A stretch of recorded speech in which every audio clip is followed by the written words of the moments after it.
कैसा है आप लोग?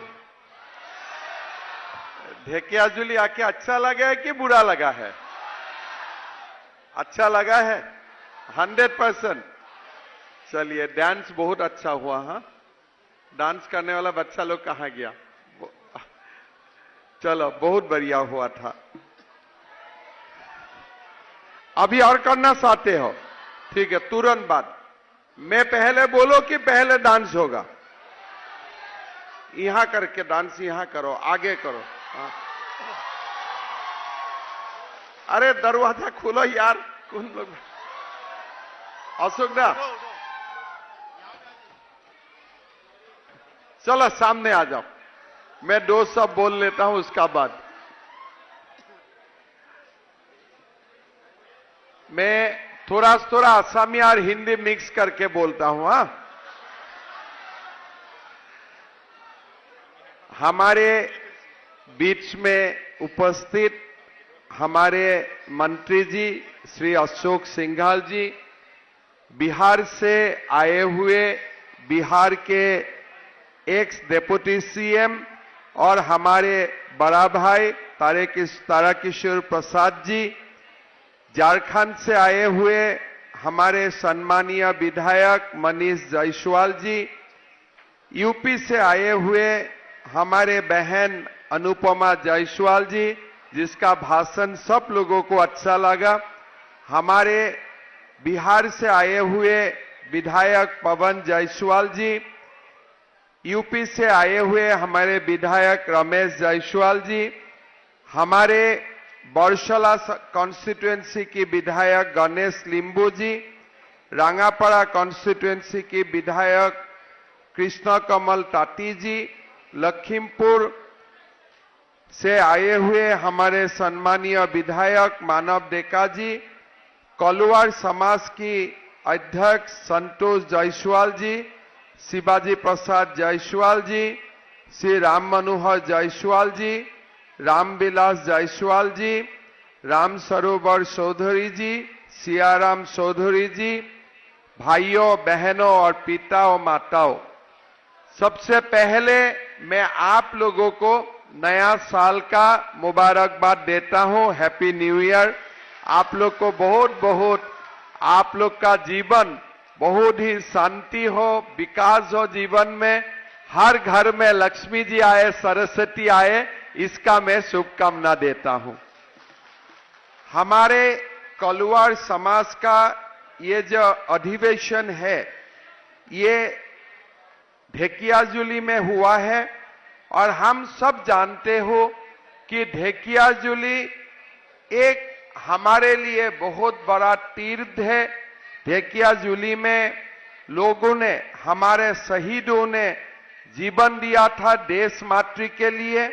मैं ढेकियाजुली का ये पवित्र भूमि में खड़ा होके शहीद मनबरनाथ, कुमोली देवी, महिराम कोश, रतन कसारी, सोरुनाथ सुतिया, मनीराम कसारी, तिलेश्वरी बरुआ, लेरेला कसारी, दयालदास पानिका, खहुली देवी और मंगल तुर्की को मैं श्रद्धांजलि देता हूं। आमार अहोमर स्वाधीनता संग्रामर इतिहासत ढेकियाजुलिर एक अनबद्य स्थान आछे। शहीद नगरी ढेकियाजुलित আজি उपस्थित থাকিবলৈ পাই मैं सचाकये गौरव अनुभव करिछु। हमारे आज कलुआर समाज का ये एक 4th एनुअल कॉन्फ्रेंस है। पहले समाज का 2013 सन में ये समाज का पहले गुवाहाटी में सभा हुए थे, महासभा, फिर 2015 सन में गोलाघाट में, फिर हमारे 2019 में तिनसुकिया में और इस बार हमारे ढेकियाजुली में ये सभा अनुष्ठित हुआ है। मुझको जो निमंत्रण करने गया तो मेरा थोड़ा सा मुश्किल लग रहा था कि दिमा हसाओ में हमारा चुनाव है, आप आएगा नहीं पाएगा, लेकिन संतोष जी और शिवा ने हमें इतना प्यार से बुलाया, मैं ना करने का पोजीशन में नहीं था और ये दोनों का प्यार मोहब्बत के लिए मैं यहाँ आया और मैं समाज का और से दोनों को समाज को संगठित करने के लिए मैं बहुत बहुत धन्यवाद देता हूं। आज हमारे बीच में हमारा अतिथि का रूप में श्री तारकेश्वर जी, मनीष जी, अनुपमा बहन, पवन जी, रमेश जी भी है। मैं आप लोगों को असम में एक बार फिर स्वागत करता हूं और मेरा विश्वास है कल अब जब जाएगा लौट के जरूर एक बार मां कामाख्या का दर्शन करके जाइए। मैं आप लोग को इसके लिए अनुरोध करूंगा। यूपी से हमने अनुपमा जी का भाषण सुना, रमेश जी का भाषण सुना।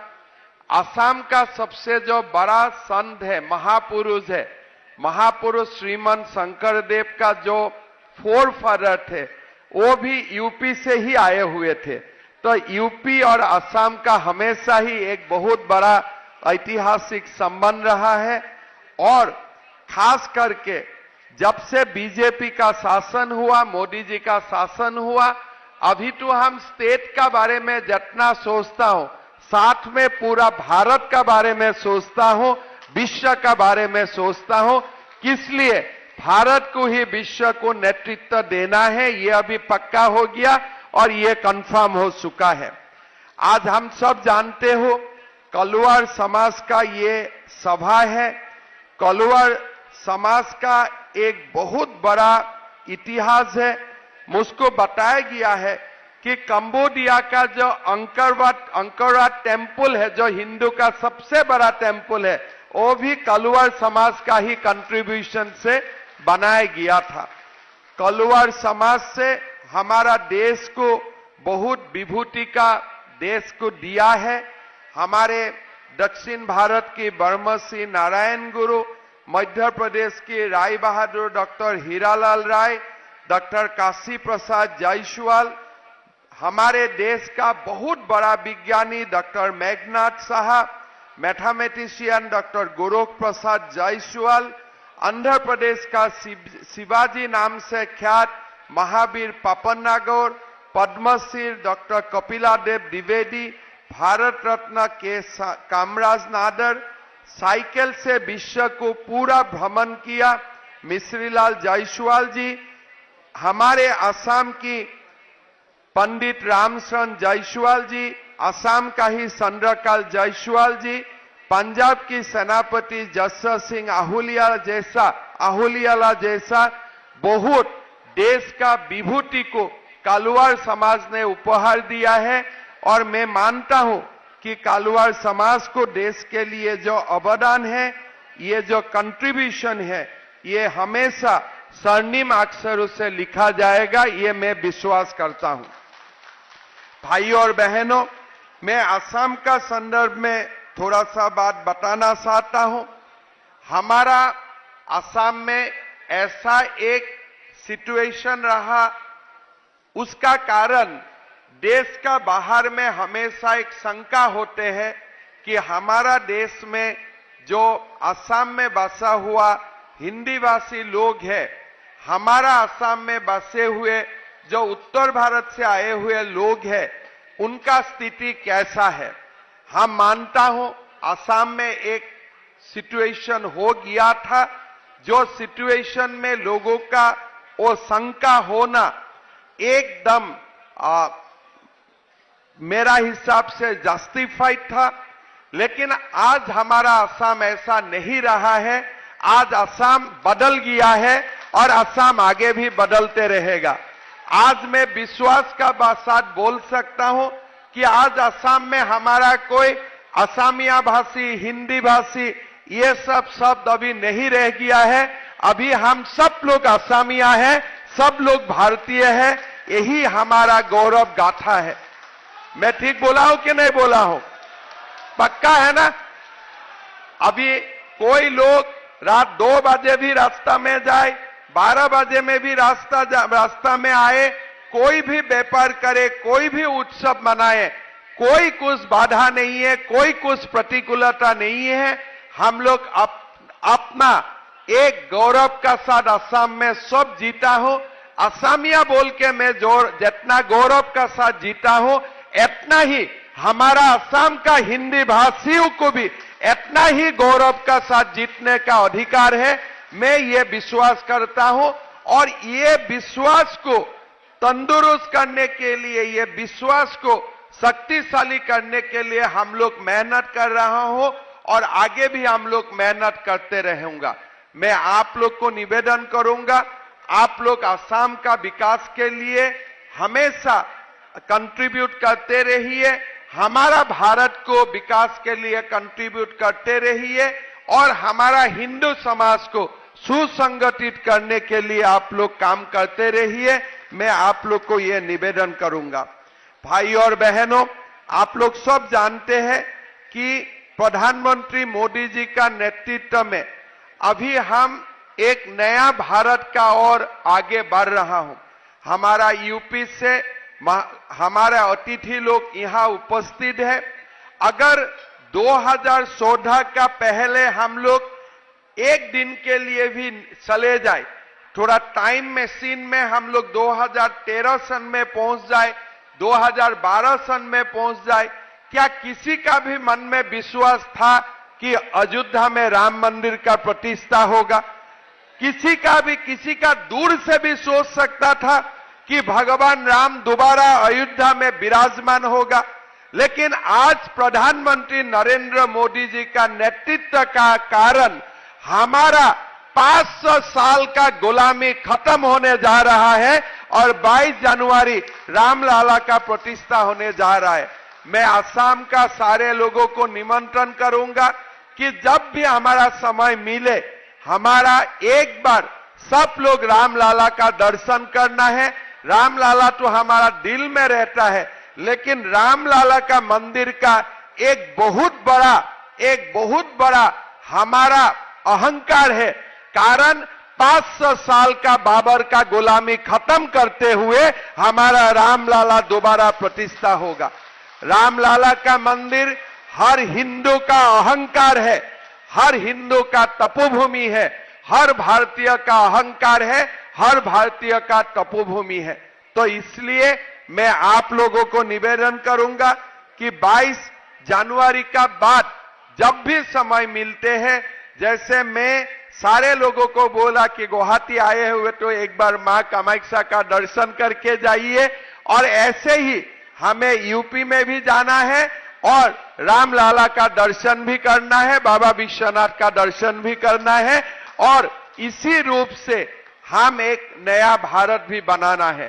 भाई और बहनों, मैं आप लोगों का बहुत समय नहीं लूंगा, मैं 2 शब्द बोलना चाहता हूं। हमारा मोदी जी को यहां में बार बार जिक्र हुआ, मोदी जी को अगली चुनाव में हमें 400 सीट पार करके देश का प्रधानमंत्री बनाना है। मोदी जी प्रधानमंत्री बनाना है, ये मोदी जी के लिए नहीं, हमारा भारत को विश्व गुरु बनाने के लिए हमें मोदी जी को भारत का तीसरा बार प्रधानमंत्री बनाना है। देश में ऐसा कभी होता है जब छत्रपति शिवाजी, दुर्गादास राठौर, लासित बरफुकन जैसा वीर संतान का जन्म होता है, और जब ऐसे वीर संतान का जन्म होता है, देश काफी दूर आगे निकल जाते हैं। आज हमारे लिए गौरव है, हमारे लिए खुशकिस्मती है कि हमारा जीवन काल में ही नरेंद्र मोदी जैसा सुसंतान का भारत माता ने जन्म दिया है।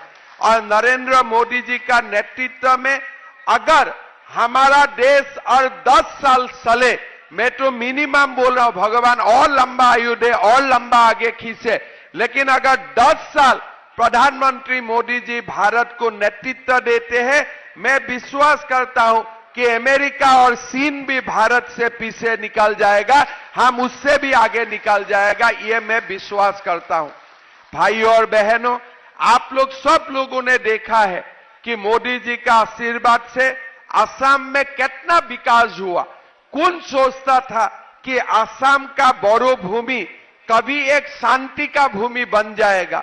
कौन सोचता था कि असम का कार्बी आंगलंग, डिमा हासाओ एक शांति का द्वीप बन जाएगा? कौन सोचा था कि अपर असम में ऐसा भी समय आगे होगा जो अपर असम में हर दिन बम ब्लास्ट होते थे, हर दिन गोलीकांड होते थे, एक भी घटना कभी नहीं होगा, ऐसा किसी ने भी नहीं सोचा था। कम से कम हमारा जीवन काल में अगर हम 1979 का बात करता हूं, 85 का बात करता हूं, 1992 का बात करता हूं, 2001 का बात करता हूं, हम लोग ने जीवन में नहीं सोचा था कि असम इतना शांति का असम कभी होगा। मैं अभी 2023 का लेख जोख ले रहा था कि 2023 में असम में एक भी कोई उग्रवाद का घटना नहीं हुआ। असम में एक भी किसी का पुलिस का एक भी साथ पुलिस का साथ कोई तरफ से गड़बड़ी नहीं हुआ, कोई सिक्योरिटी पर्सनल का डेथ नहीं हुआ, कोई असम बंद नहीं हुआ, कोई गुवाहाटी बंद नहीं हुआ, किसी तरफ से कुछ भी घटना नहीं हुआ। आज असम में क्यों शांति हुआ? मोदी जी ने हमारा तरफ जैसे हाथ बढ़ाया, उत्तर पूर्व की देश का मुख्य धारा में ले जाने के लिए मोदी जी ने जैसा कदम उठाया, इसका फल आज हम लोग देख रहा हूं। कौन सोचता था असम में कि अल्फा भी आके एक दिन सरकार का साथ हस्ताक्षर करेगा, एकॉर्ड करेगा, ऐसा हमने कभी नहीं सोचा था। लेकिन आज असम बदल रहा है। अभी तो असम के लिए मैं इतना ही बोल सकता हूं, असम का जैसा इकोनॉमी के लिए हम जितना तरक्की कर रहा हूं, हमारा असम में निवेश का जैसा परिवेश बन रहा है, असम का भी जो विकास हम लोग देख रहा हो, ये विकास अगर 10 साल निरंतर चले तो असम का भाग्य ही कंप्लीटली बदल जाएगा, ये मैं विश्वास करता हूं। आज तो बाहर से लोग सोच भी नहीं सकता है कि असम में कितना परिवर्तन हुआ। हर दिन हम ड्रग्स का जो माफिया लोग हैं उनका साथ लड़ता हूं, हर दिन हमारा संस्कृति का ऊपर जो लोगों ने आक्रमण चलाया था उनका साथ लड़ता हूं, और हम हर दिन हमारा फॉरेस्ट हो, हमारा नेचर हो, उनको सिक्योर करने के लिए हम लड़ता हूं। कभी कभी मैं जब दिल्ली में बोलता हूं कि हम असम में 3 साल में 68,000 हेक्टेयर को ये अवैध बेदखलकारियों से हमने मुक्त किया, लाखों लोगों का हमने हमारा फॉरेस्ट से निकाला, और जैसा ही हमारा असम में जो भी गड़बड़ी हुआ था, सारे गड़बड़ी को हमने समाप्त कर दिया। 2022 में हमारा पुलिस में केस रजिस्ट्रेशन हुआ था 1.5 लाख, लेकिन आज हमारा पुलिस में केस रजिस्ट्रेशन हो रहा है ओनली 60,000। 2 साल का अंदर में ही हमारा क्राइम का ग्राफ भी 50% तक घट चुका है। और तो मेरा विश्वास है कि 2026 जाते जाते किसी का हिम्मत भी नहीं होगा असम में कोई भी क्राइम करने के लिए। इतना माहौल बनाने के लिए हम लोग सब लोग मिल के काम कर रहा हूं। मैं कलवार समाज को निवेदन करूंगा, मैं आग्रह करूंगा कि आप लोग जो भी हो सकता है असम में ही आप लोग काम कीजिए, असम में ही निवेश कीजिए, और असम का तरक्की के लिए आप लोग काम कीजिए। हमारा पूरा समाज, पूरा असम का समाज आप लोग का साथ है। हम लोग एक साथ रहेगा, एक साथ जिएंगे, अगर मरना भी हो तो एक साथ मरेगा, यही हमारा संकल्प है, और इसी संकल्प को लेके हम लोग आगे बढ़ेगा। आज मैं दोबारा आप लोग यहां आए, मैं इसके लिए आपको बहुत बहुत धन्यवाद देता हूं, साधुवाद देता हूं। और आप लोग असम का लोगों का साथ मिलते रहिए, असम का लोगों का साथ काम करते रहिए, और मन में हमेशा अपने आप को एक गौरवी असमिया, एक गौरवी भारतीय बोल के ही सोच के आप लोग आगे बढ़िए। मैं 2 साल आप लोग को और निवेदन करता हूं, जब मैं मारवाड़ी समाज में जाता हूं तब भी बोलता हूं, जब भी बिहू आते हैं, कलवार समाज हो, हमारा हिंदी भाषी समाज हो, आप लोग जरूर बिहू को पालन कीजिए, हमें सीखना चाहिए। अभी और एक मैं बात बोलता हूं, जब हमारा बिहू का समय आपका घर में गेस्ट आते हैं, तब आप लोग भी अपना घर में लाड़ू और पिठा खिलाने का आप भी संस्कृति को शुरू कीजिए। हमें उत्तर भारत से भी सीखना है और हमारा अपना संस्कृति को भी आगे बढ़वाना चाहिए। और हमारा ऐसा जब भी समाज का सभा होगा, कम से कम एक ज्योति संगीत और राभा संगीत का भी आप लोग व्यवस्था कर दीजिए। इससे क्या होगा, हमारा जो इमोशनल बॉन्डिंग है वो बहुत ज्यादा बढ़ेगा। लास्ट ईयर में फैंसी बाजार गया था और मैंने देखा हमारा माँ बहन सब लोग मुगा का आजकल मेखेला चादर पहनने का भी शुरू कर दिया है। मैं तो डिफरेंस निकालने ही नहीं पाया, क्या ये आसामिया है कि मारवाड़ी है कि हिंदुस्तानी है। तो हमारा असम का जो संस्कृति है वो संस्कृति बहुत ही रिच है, ये संस्कृति बहुत ही गहरा है। और ये संस्कृति को अगर हम लोग एक बार अपना लूंगा ना, तो हमारा जीवन में एक बहुत ही आनंद हमारा जीवन में हमेशा हम लोग महसूस करेगा। तो मेरा निवेदन होगा कलवार समाज को, आप लोग हमारा यंग जनरेशन को बिहू सिखाने के लिए थोड़ा सा समय निकालिए, बिहू सिखाना चाहिए। हमारा समाज को असम का कला और संस्कृति का साथ जोड़ने के लिए कोशिश करना चाहिए और साथ में अपना संस्कृति को भी छोड़ना नहीं। दोनों को एक सिंथेसिस बना के, दोनों का एक समन्वय साध के हमें अपने आप को आगे लेके जाना है। मैं आप लोग को बहुत एक बार दोबारा साधुवाद देता हूं, दोबारा धन्यवाद देता हूं। আজি আমার ঢেকিয়াজুলিত এই সুন্দৰ সভাত আমি উপস্থিত আছো। ঢেকিয়াজুলিৰ ৰাইজক মই পুনৰ এবাৰ নমস্কাৰ জনাইছো, প্ৰণাম জনাইছো। ঢেকিয়াজুলিৰ উন্নয়নৰ কাৰণে আমি সদায় নিৰন্তৰ প্ৰচেষ্টা চলাই আহিছো।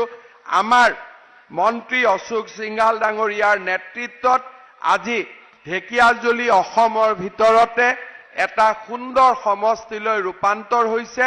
মই দুই এদিন পিছত আকৌ এবাৰ ঢেকিয়াজুলিলৈ আহিম আৰু ঢেকিয়াজুলিৰ উন্নয়ন আৰু বিকাশ সম্পৰ্কে আমি আৰু কথা বতৰা পাতিম।